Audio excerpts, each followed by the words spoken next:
F&O के खतरों से सावधान करने, एफएनओ के प्रति लोगों में थोड़ी चिंता जगाने और उसके बाद तरह तरह की कोशिशों की कसरत जो चल रही थी, उसका अब एक तरह से कह सकते हैं कि वो सिरे चढ़ती दिख रही है। नेशनल स्टॉक एक्सचेंज में कर्ज लेकर सौदे करना एफएनओ में ख़ास तौर पे मुश्किल होने जा रहा है और उसका एक रास्ता निकाला है एनएसई ने। और वो क्या रास्ता है वो समझिए।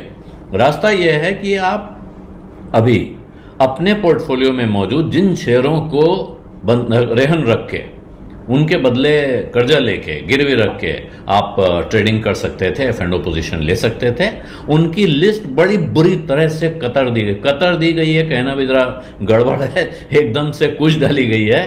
1000 से ज़्यादा शेयर उस लिस्ट से बाहर हो गए हैं। लगभग 1730 की लिस्ट थी और उसमें से 1010 शेयर बाहर हो गए हैं, तो अब कुल मिलाकर 720 शेयर वहाँ बचेंगे। इसका मतलब यह है कि अब बहुत कम संख्या रह गई है उन शेयरों की जिनको प्लेज किया जा सकेगा एफएनओ के या इंट्राडे सौदों के लिए। आपके पोर्टफोलियो में 10 लाख रुपए के शेयर हैं, आप उसको प्लेज करके अपने लिए लिमिट बना लेते थे और दिन में उससे ट्रेड कर लेते थे इंट्राडे, जो शाम को सेटल नहीं होता। शाम को ख़त्म कर दिया वो पोजीशन, आपने मुनाफा हुआ या घाटा हुआ तो पैसा देने की कोई जिम्मेदारी बची नहीं। अगर लेना है तो मिल जाएगा, लेकिन देने वाला काम वहीं का वहीं ख़त्म हो जाता है। इस काम को रोकने का तरीका निकाला गया है। आपको पता ही है, बहुत दिनों से ये चर्चा चल रही थी कि कैसे एफएनओ के सौदे कम किए जाएं, कैसे बाजार में सट्टेबाजी पे लगाम कसी जाए। अब एनएसई ने ये इंतजाम कर दिया है और ख़ास तौर पे ये जो शेयर हटाए गए हैं 1010 शेयर, उनमें से 25 ऐसी कंपनियों के शेयर हैं जिनका मार्केट कैप 20,000 करोड़ रुपए से ज़्यादा है। यानी कि बड़े मार्केट कैप वाली कंपनियां भी हैं। इनमें Adani power, Yes Bank, Suzlon, Paytm, हुडको, Bharat dynamics, Go Digit General Insurance, इस तरह की कंपनियां भी शामिल हैं।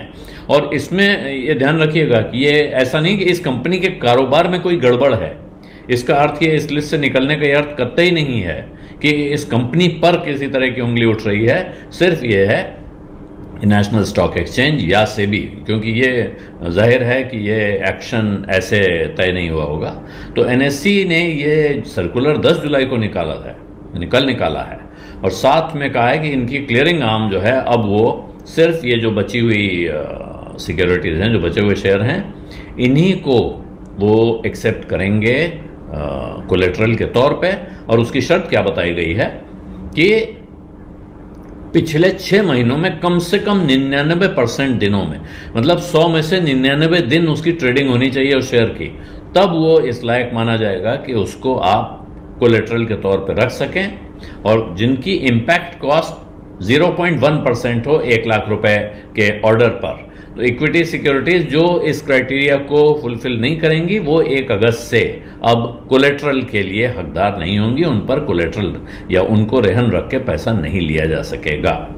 तो उन्होंने एक लिस्ट जारी की है, टेंटेटिव लिस्ट है ये, जो सर्कुलर आने के समय तक की, और अभी फाइनल लिस्ट आनी है। ये फाइनल लिस्ट इम्प्लीमेंटेशन के ठीक पहले तक आ जानी चाहिए। अभी जो है बाजार में कुल 73,500 करोड़ रुपए की मार्जिन ट्रेडिंग फैसिलिटी खुली हुई थी, जो लेटेस्ट डेटा था। और उसके हिसाब से अब आप देखेंगे तो किया क्या है इस व्यवस्था के लिए कि अचानक ये झटका लग जाए, किसी ने ये रेहन रखी हुई है और उसकी पोजीशन खुली है, तो वो फंस जाएगा। इससे बचने के लिए सेबी इस को धीरे धीरे लागू करेगी, वो अपना हेयर कट बढ़ाएगी। 1 अगस्त से वो 40% जो वैल्यू एट रिस्क है उसका 40% हेयर कट लगाएगी, या जो वैल्यू एट रिस्क है वो, या 40% शेयर के भाव का 40%, या जितना इनको लगता है कि जोखिम है वो, इनमें से जो ज़्यादा होगा। इसके बाद 1 अगस्त से वो 40% से बढ़ के 60% या VAR हो जाएगा। 1 अक्टूबर से 80% और 1 नवंबर से 100%, यानी कि फिर 100% हेयर कट हो गया। आप इस शेयर को गिरवी नहीं रख पाएंगे क्योंकि इसकी 100% वैल्यू हेयर कट में चली जाएगी। तो ये सर्कुलर में कहा गया है कि अब जो क्लियरिंग मेंबर्स हैं वो इसमें सहयोग करें, और इसका स्पष्ट अर्थ है दूसरी तरफ जो म्यूचुअल फंड स्कीम्स इस लिस्ट का पार्ट हैं, ऐसी म्यूचुअल फंड स्कीम्स भी हैं जिनको आप गिरवी रख के उनके अगेंस्ट पोजीशन ले सकते हैं। तो वहाँ हेयर कट 5% लगाया जाएगा ग्रोथ प्लान्स के लिए, जो ओवरनाइट म्यूचुअल फंड्स हैं। लिक्विड फंड्स हैं या गवर्नमेंट सिक्योरिटीज वाले म्यूचुअल फंड्स हैं। और दूसरी जो म्यूचुअल फंड्स हैं उनके लिए फिर अगर देखेंगे तो दोबारा वैल्यू एट रिस्क या 6 तरह के पैरामीटर हैं जिनके आधार पर उनका एक मार्जिन तय होगा। Minimum margin 9%